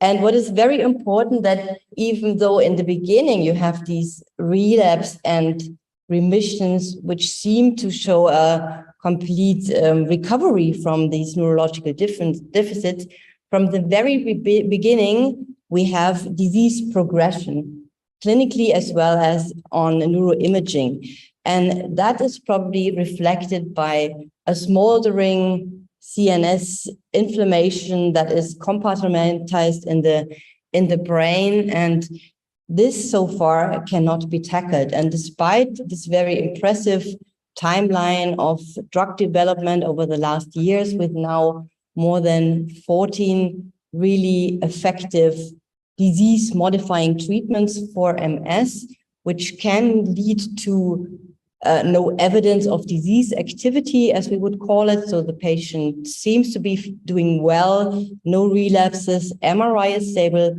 but sooner or later, all the patients will enter a progressive phase with also subtle changes such as cognitive deficits, fatigue, or depression. So that's why we strongly believe we have to go back to risk factors or trigger factors of MS, because even though we can treat it more or less, we have to gain to preventing the disease. So what are risk factors for MS? As we have already heard, MS is a prototype of a so-called complex autoimmune disease with polygenetic risk factors that cause susceptibility, but they have to interact with a broad range of environmental risk factors, and all these taken together will somehow cause the disease. So every cohort you would analyze comes along with a different background of genetic heterogeneity as well as environmental exposure. So what we have learned from large demographic or epidemiologic studies from the Swiss people, there is a familial risk in MS, and it's highest in monozygotic twins. So here you see, oops, sorry, jetzt gemacht. Or the point. So the pointer is not working. So in monozygotic twins, the so-called concordance rate, meaning both twins will be affected for MS, is up to 30%. So that means genetic background is important, but it's far from deterministic. And in dizygotic twins, which are not genetically identical, the risk is more or less as in siblings, up to 5%. And as we heard, the strongest risk factors that's known since the 70s is on the HLA, DRB1501, and early pointed already that MS is an autoimmune disease. However, GWAS, where more than 60,000 MS people have been investigated, have now classified more than 233 SNPs. However, taking them all together, we are far from calculating an individual risk score for MS just on the genetic background. Even though if you are carrying a higher genetic risk, you are more prone to be affected, but still it's not a prognostic or clinically relevant test. So what are environmental risk factors? We already know. So we heard about EBV infection, we heard about vitamin D deficiency, but that's maybe not the whole story, but we believe it's also UV radiation, so low sun exposure might also increase the risk. Smoking, as well as obesity in adolescents. So I try to show you now that you have many, many factors that really affect if somebody sooner or later will be afflicted with MS. So every cohort you would examine comes along with this background noise or with this package of confounders. So if you really want to have an ideal cohort to study disease effects per se, we came along with this idea, okay, why not take twins? So with this photographs from the twins, the all original who participate in my study, I would like to convince you that they're not only genetically identical, but they will share a lot of environmental factors. They will share the same ice cream, they have the same pet, they play around in the same milieu. So early environmental risk factors will also be the same. But still it happens that mostly at young adulthood, at the rush hour of life, these were 19, these ladies, something happens that in one case, one patient, these inflammation attacks, and whereas the other one stays healthy. So I have discordant monozygotic twins, meaning one is affected with MS, whereas the other one is healthy. So we started this cohort actually 10 years ago. And so far we have been able to collect 94 monozygotic twin pairs. So the goal is 100 for sure. And all these twins came along with this discordance that one twin is affected with MS, whereas the co-twin is clinically healthy. And this points again out the advantages of the MS twin study. So you have like cancellation of the background noise that every case control study would come along with. So you would control for genetic factors as well as early environmental risk factors. And as an example, I mean, you can take this cohort to pose more or less any question that is related to MS. And in the beginning of this year, where this EBV infection was again very popular idea that this might cause MS, that was due to on the one hand, a large epidemiologic study, which showed that if you have EBV, your MS risk is increased by 32-fold, as well as some omics analysis of B cells in the CNF. So the EBV hypothesis was really reanimated and very popular. So we said, okay, let's look at the twins. What can we see in the twins? Is there any EBV signal? And of course, all of them had serologically positive IgG EPNA1 antibodies. And even though they didn't know they were infected by EBV, from a serological point of view, all of them had EBV infection. But then we looked in detail at the TCR repertoire in our twins and could see that the MS twins showed a broader TCR repertoire against Epstein-Barr virus antigens. Maybe that can be discussed, what do we learn from this, but maybe that shows insufficient control of EBV or maybe ongoing latent infection. But this should just give you an example that the twin study is suitable as a discovery cohort on the one hand, but also every question that comes up with MS risk factors can be asked to this cohort and analyzed because we have more or less all the biosamples you can imagine. What else could we learn from the MS twin study are immunological events driving MS. And this brings me to the second advantage of the MS twin study. As I told you, like a healthy monozygotic twin with an affected MS twin carries a risk of up to 30% of also becoming an MS patient during a life. So we have the unique opportunity to have a high-risk cohort and to follow them prospectively, because as you all know, if MS is diagnosed, we believe probably it has started before, and we have no chance to look beforehand what has happened in the immune system before the disease really evolved. So this brings me to one point, what we detected actually in our twin cohort, that some of my MS twins, when I really examine them very detailed, I perform MRI investigations, etc., I could detect that some of my seemingly healthy co-twins showed signs of subclinical neuroinflammation, meaning they had either white spots on the MRI, so very suspected for MS, or even additional inflammatory changes in the cerebrospinal fluid.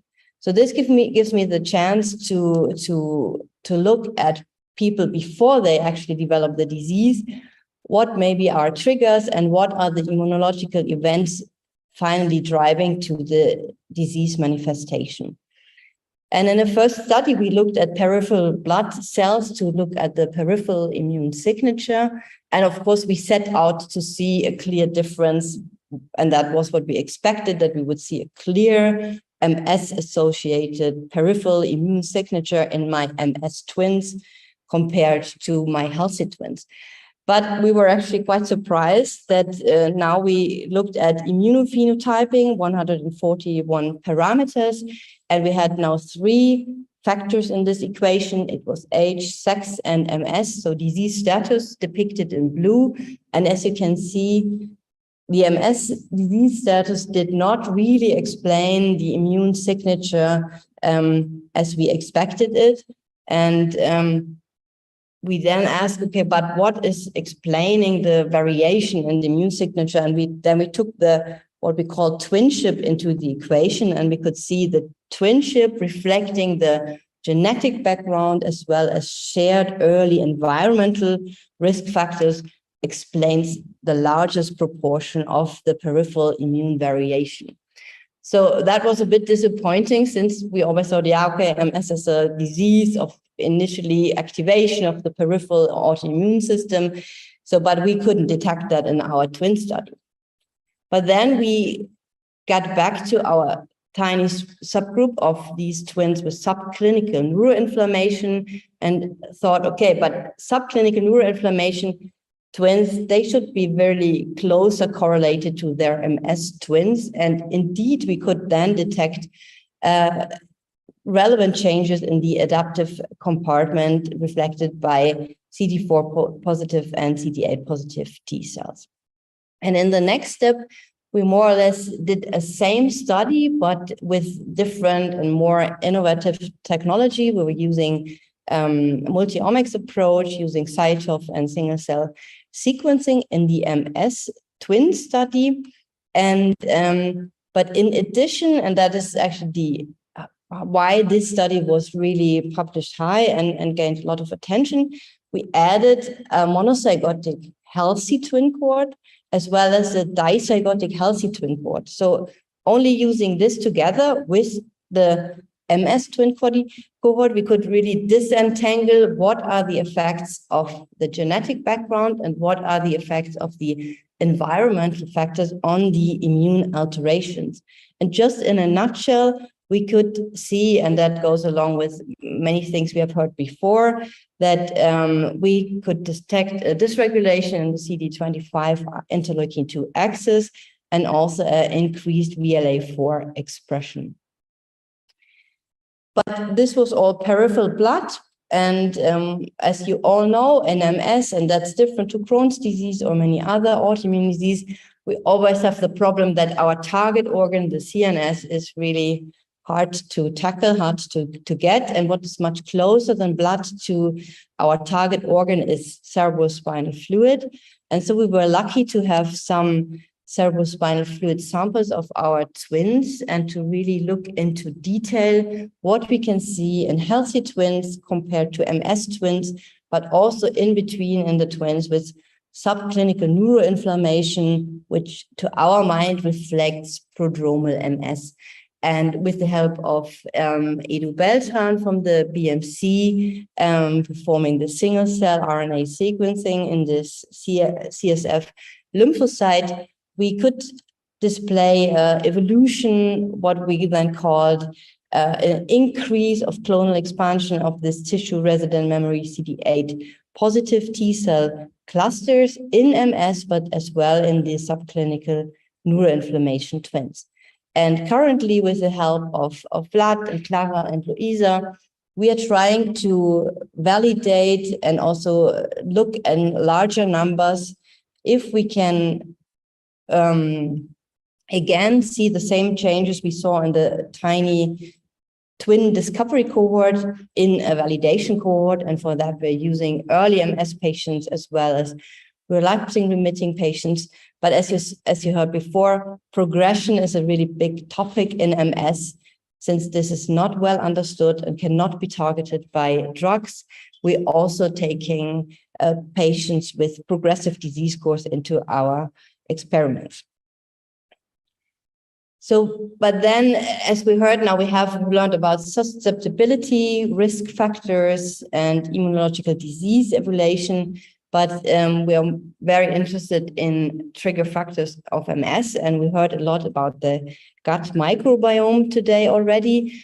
And so far, what has been known in human MS about the gut microbiome, it's actually not too much. Yeah? So people have started out to make really small case series or case control series just to analyze some the gut microbiome, and actually not much has been really learned, except Akkermansia, which you have also heard before now, is popping up every now and then. But it was clear quite from the beginning that if you have to if you want to learn something about the human microbiome MS, you have to think big, you have to do larger studies. And that's why the IMS-MS comes into play. It's a large worldwide consortia who were sampling MS patients, and as a control, they were using household controls, because the gut microbiome is not only shaped by genetics and nutrition, but also who you share your household with. So the idea of the IMSS was to really collect couples of MS patients and their household controls. And they have now last week published their first observations in Cell. And yes, they could identify some gut microbiota changes that are associated with MS and also with disease stage. And what was clear from the beginning, and what is also maybe difficult in my twin study, disease-modifying treatment also affects the gut microbiome communities. And that's why it's very important to also look at untreated MS patients. And what they also saw, that the diet worldwide has a very large impact on the microbiome. For example, people from Argentina will really show a very different gut microbiome than people from Boston. So that's why you really have to think large scale if you want to analyze the gut microbiome or a potential dysbiosis associated with MS, because as also Professor Wekerle pointed out, it's also a dynamic system. It's like completely different than doing genetic analysis, because you have to take into account the dynamics of the whole system, which makes it even more difficult. And that's a bit like a roadmap that was also pointed out in the IMMS, and where we are also part of it, where you first have to try to identify a certain MS-associated bacteria or microbiome to look at abundance once in the MS twin, but maybe also look at protective factors, which might protect from disease, which was also important in our twin cohort.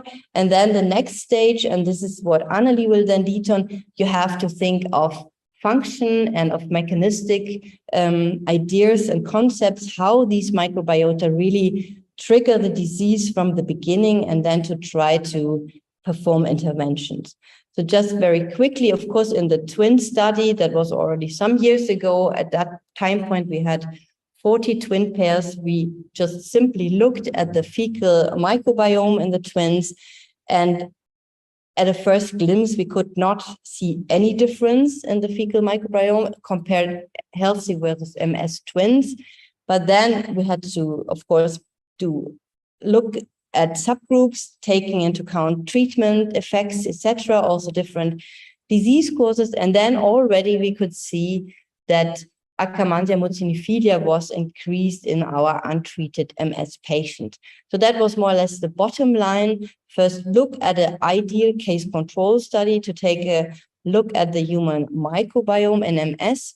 But then it was clear from the beginning that we very much have to expand this armamentarium and to really perform reporter models. And that's why I now would like to hand over to Anneli, who will now explain the mouse models that have been performed with samples from the MS twin study.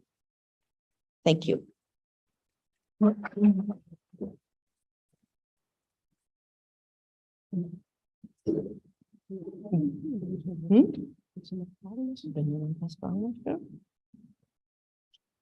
I'm happy to take questions, of course.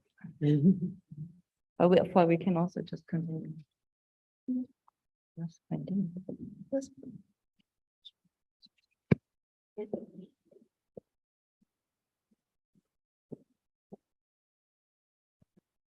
Okay.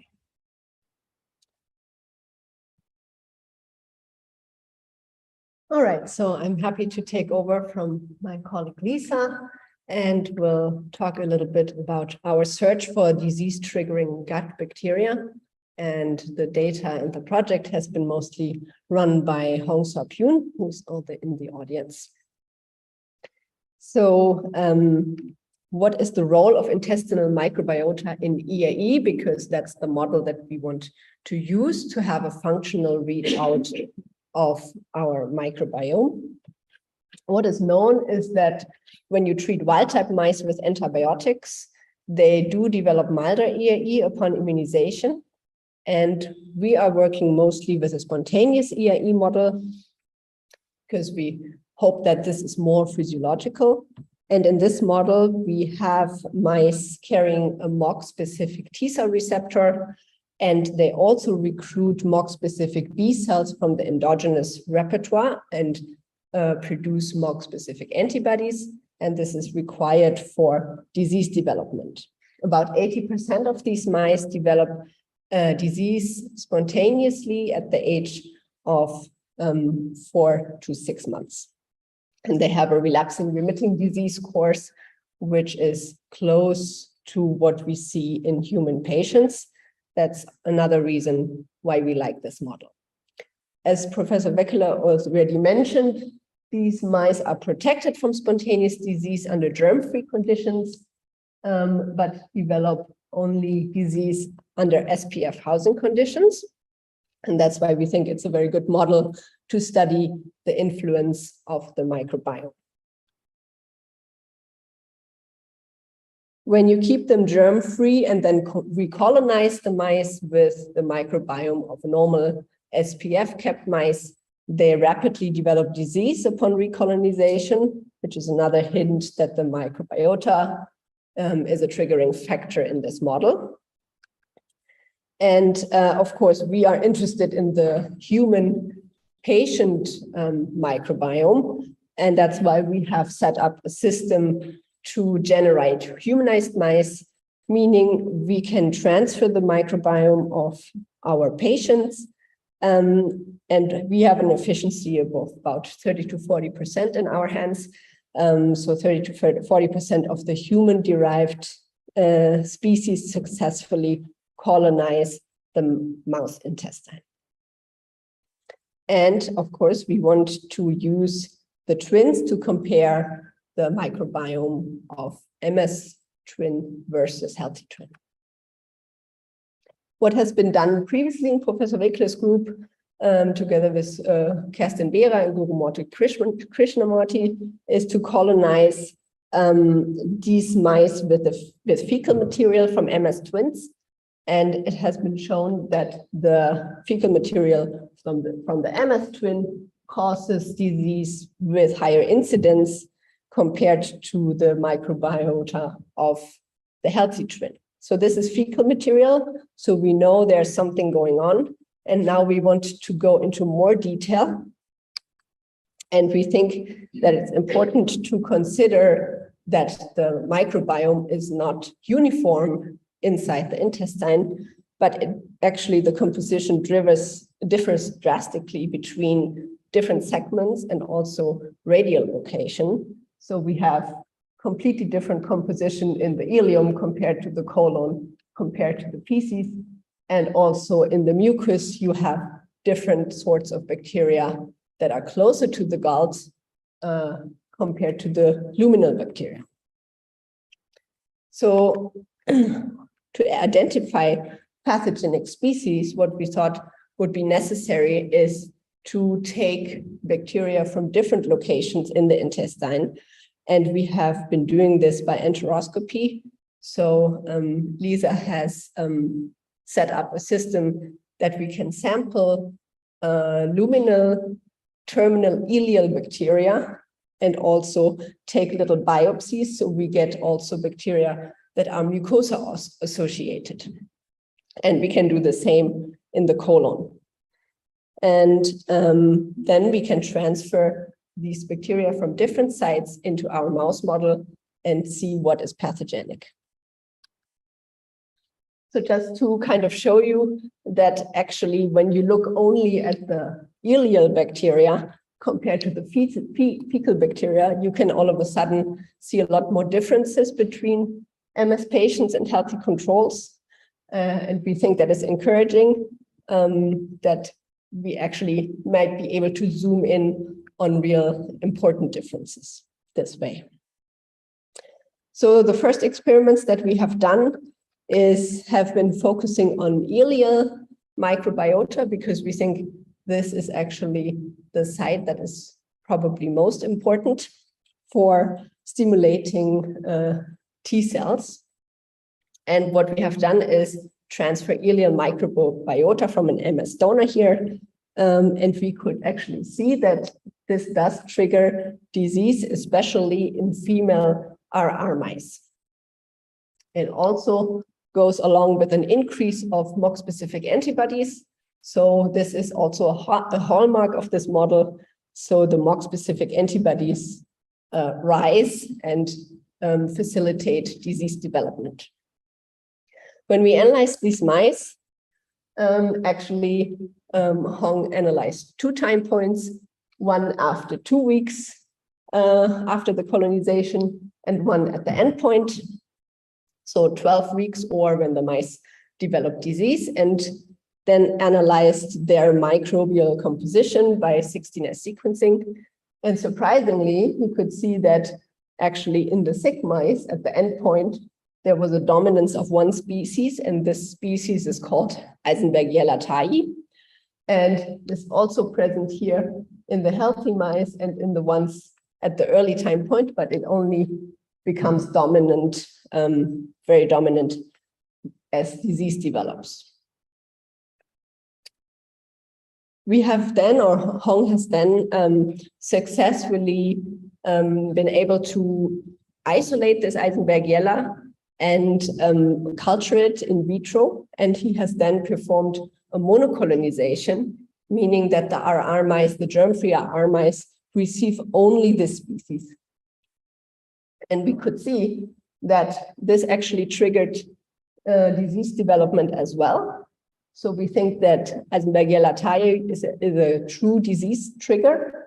And we could see about 50% incidence in our model with a monocolonization of this bug. Of course, most importantly is the comparison of bugs from healthy donors compared to the MS twins.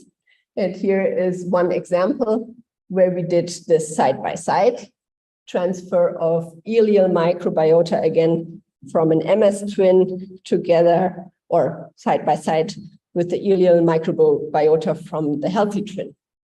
And actually, the picture was quite black and white. We get only disease development in the recipients of the MS microbiota, but not in the recipients of the healthy donor microbiota. Again, Hong analyzed the microbial composition of the recipient mice. And we have, again, an early time point and an end time point. And we saw, again, a dominance, not quite as striking as in the first experiment, but still impressive. The mice that develop disease have these a big population of dark blue, and this is a Lachnoclostridium. And this is not present in the recipients of the healthy donor. And at the early time point, actually, there's very little Lachnoclostridium. So they expand towards the end of the experiment as the disease manifests. We have, of course, analyzed some others, and there are species that go down. For example, Akkermansia goes down as disease develops. Alistipis also goes down, and Lachnoclostridium goes up, and also Clostridium sensu-stricto 1, which is from a similar family, also goes up upon disease development.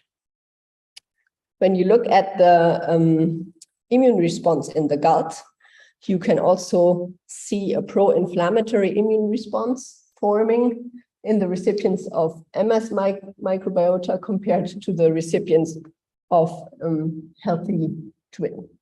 So we have an increase of the Th17 response and a decrease of the regulatory T cell response, both in the spleen and also in the gut. What is the difference between ETAI and Lachnoclostridium? So I just wanted to show you here that when you analyze when you look at the phylogenetic tree, you can see that they're actually very close together. They both belong to the Clostridia. And then when you zoom in here, they both belong to the Lachnospiraceae and are actually right next to each other. ETAI is here and Lachnoclostridium is here, a little bit of a bigger family. So we think that they are doing similar things because they are closely related. And we hope that that might be the mechanism why we sometimes see one species and sometimes see another one. So with this, I'm already at the summary and outlook. I think we needed to keep this short and wrap it up because we're already over time. So what we have seen is that we can successfully colonize the murine intestine with human ileal microbiota. And we saw that the MS-derived, but not the healthy donor-derived ileal microbiota can trigger disease in those genetically susceptible RR mice. The disease development is associated with the dominance of some species. We have seen Eisenbergia latae and also Lachnoclostridium blooming at the manifestation of EAE, and other species like Akkermansia are lost or go down. Because ETAI also triggers disease upon monocolonization, we think that it's a true trigger, and we are, of course, interested in investigating the mechanism of action of those pathogenic species. We are interested in whether there's any utility as a biomarker in the future. And of course, considering that we see also Akkermansia going down, it's of course interesting whether this is a true protective species and we could make use of that also in the future or identify other bugs from the healthy twins that keep them healthy. Okay, as I said, the data is from home, and I would like to thank everybody and thank you for listening. And that's it. Happy to take questions. And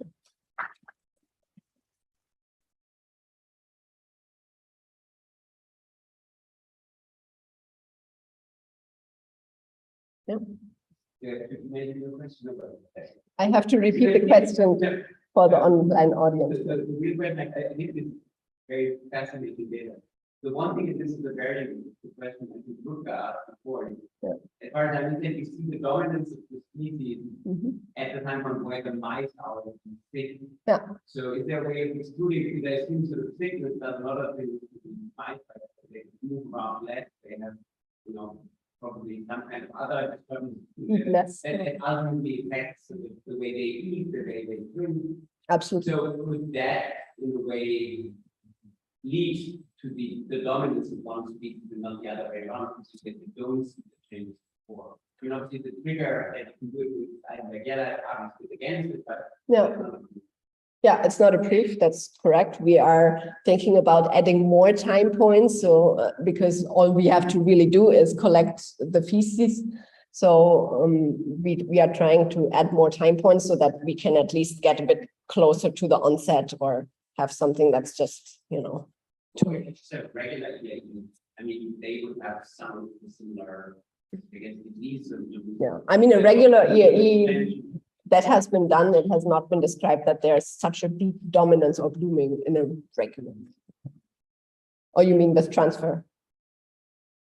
Yeah, no, I mean, yeah. That at least has not been described. Okay. Yeah. Perhaps to my point. No, I mean, how far can you trace back the disease causing species to a higher prevalence in the donor first? And so, are they? Is it sometimes the outgrowth, some very minor patterns in this one they don't do something, or is that really so? Yeah. So the question is, how can we trace such a dominance back to the MS donor? And that's actually difficult because, for example, Eisenbergiella is a very rare microbe in patients. So it lives in the ileum, and if you only analyze ileum, there it's still like below 1–2%. But of course, it interacts with a lot of other things, and that might altogether tip the balance in the patient. The usual data that you see in publications is almost 100% fecal, and in that data, this completely drowns. But we have also seen in the big study from the IMS-MS that looked at a lot of patients together with the whole household controls, we saw also Eisenbergiella actually come up, and it was associated with actually progressive MS and also relapsing remitting, I think, as well. So we are fairly confident that it's a real thing. Möchten Sie noch? Ja. Well, friends and neighbors, it's now on me to say goodbye. And, however, very important to thank all those who have contributed to this conference. Now, first of all, I thank Anneli. She did a tremendous work. Cannot imagine to arrange everything far away from Milan and program and also everything. Thank you very, very much.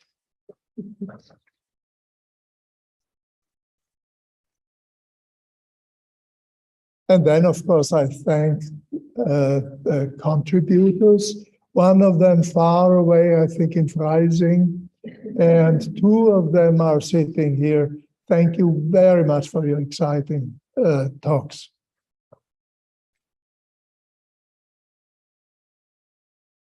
Yes, and now it's really time to say goodbye. I wish you a good and safe trip to your laboratories, near and far. And yeah, I hope you found this session exciting and edifying. Thank you very much.